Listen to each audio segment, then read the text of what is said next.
पहले भरतपुर, फिर जालोर और अब जयपुर में साधु ने अपनी जान दे दी है, जिसके बाद ये सवाल सुलगने लग गए हैं कि क्या गहलोत राज में साधु संतों को खतरा है। ये सवाल इसलिए क्योंकि जिस तरह से राजस्थान में एक के बाद एक साधु संतों की जान देने की घटनाएं, मॉब लिंचिंग की घटनाएं, उदयपुर हत्याकांड, करौली, भीलवाड़ा, जोधपुर जैसी घटनाएं हो रही हैं, उसके बाद राजस्थान की कानून व्यवस्था और लॉ एंड ऑर्डर पर सवाल उठ रहे हैं। आखिरकार शांतिप्रिय प्रदेश में इतना आपराधिक हलचल का जिम्मेदार कौन है? सबसे पहले मरने से पहले पुजारी ने क्या कुछ कहा वो सुन लीजिए।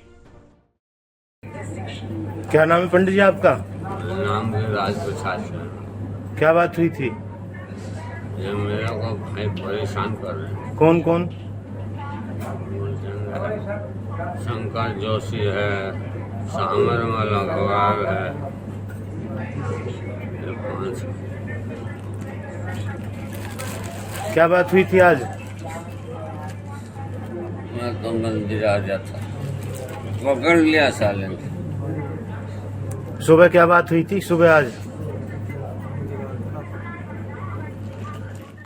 आपको बता दें कि राजस्थान के जालोर में अभी दलित छात्र की मौत का केस थमा भी नहीं कि अब जयपुर में मंदिर के पुजारी ने जान देने का मामला सामने आया है, जिनकी मौत भी हो चुकी है।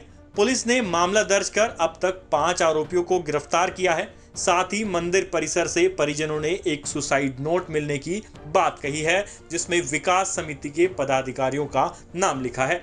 और इसी के साथ पंडित गिरिराज को चाकू और हथियार दिखाकर एक दिन पहले डराने की बात भी इस सुसाइड नोट में लिखी गई है। अब तक की बात में ये सामने आया है कि देयर वाज सम विवाद था। जो समिति है, जो कॉलोनी है, उसकी जो समिति है, उसके जो पदाधिकारी हैं और जो पुजारी है उसके बीच में, उसी से लेकर परेशान होकर शायद जो पुजारी है उन्होंने इस प्रकार की घटना कारित की है। आगे का अनुसंधान होगा, उससे चीजें क्लियर हो जाएगी। रिपोर्ट में कितने लोगों पे कोई आरोप लगाए हैं? कब से विवाद चल रहा था? इन्होंने जो पदाधिकारी हैं इस समिति के, उनके ऊपर आरोप लगाया है। नामजद जो है वो 7 लोग किए गए हैं और विवाद जो है पिछले कुछ समय से चल रहा है। बाकी चीजें तो अनुसंधान से क्लियर हो जाएगी। कोई हिरासत में लिया?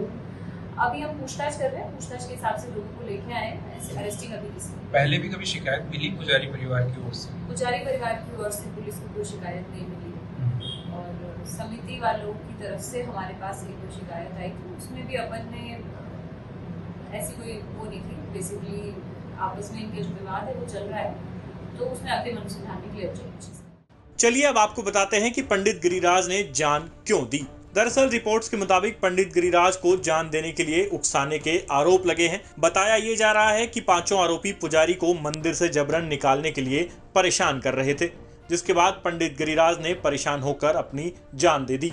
ये आरोपी मंदिर ट्रस्ट और विकास समिति के सदस्य हैं। बाकी आरोपी फिलहाल फरार हैं। परेशान किया जा रहा था कि वो एक चरणामत भी देता तो उसको बोलता है कि ये पंडित के द्वारा नहीं दिया जाएगा। ये कृत्य अगर किसी ब्राह्मण के द्वारा नहीं किया जाएगा तो कौन करेगा? समिति वालों ने एक कील तक, जो जैसे ये मंजीरे वगैरह बजाती है महिलाएं, भजन कीर्तन करती है, उनको उठा देते थे। बोलते यहाँ कोई भजन कीर्तन नहीं होगा। शाम को 8:30 बजते कहते कि ये मंदिर बंद कर दिया जाए। उन्होंने अपना वर्चस्व कायम करने के लिए न किसी बात का भंडार, उन्होंने अपना वर्चस्व कायम करने के लिए कथित समिति जो बना रखी, उन लोगों ने पंडित को इस कदर परेशान कर दिया कि वो मंदिर आता 2 महीने से अवसाद। पहले भी पुलिस यहाँ पर आई थी, क्या विवाद हुआ था? 2 महीने पहले दान पात्र को लगाने के लिए विवाद हुआ था। तब सभी आमजन पंडित जी के साथ थे और हम लोगों ने आके उसको विवाद को फिर भी उन्होंने थाली रखी, उस थाली को वो फेंक देते थे कि कोई इस थाली में कुछ भी नहीं डालेगा। आज की क्या सूचना है आपके आज 2 दिन पहले यहाँ एक कचरा पात्र रखा गया था। उस कचरा पात्र को उठा के कथित समिति वालों ने पीछे स्टोर में रख दिया। इससे पंडित जी को काफी अवसाद हुआ। वो घर जाके उन्होंने सोचा कि मुझे अब जीना ही नहीं चाहिए। मैं किस तरह से अपने, जो कि कुछ नहीं, आज तक किसी ने उनको 1 रुपया तक नहीं दिया। उनमें बिल्कुल लालच की भावना नहीं थी। निस्वार्थ सेवा करते थे। जहाँ कचरा होता था सब कुछ उठा लेते थे, सब कुछ करते थे। इसके अलावा लोगों ने प्रशासन को मांग पत्र सौंपा है, जिसमें 25 लाख का मुआवजा, आश्रित की सरकारी नौकरी, डेयरी बूथ आवंटन और परिवार को सुरक्षा देने की मांग की गई है। साथ ही मांगे नहीं माने जाने तक परिजन और समाज के लोगों ने शव लेने से इनकार किया है। प्रदेश में लगातार साधुओं की मौत पर राजस्थान तक के सुलगते सवाल। राजस्थान की वीर भूमि पर आखिर आहत होकर साधु संत जान देने को क्यों मजबूर है? समय रहते साधु संतों की पीड़ा क्यों नहीं सुनती सरकार?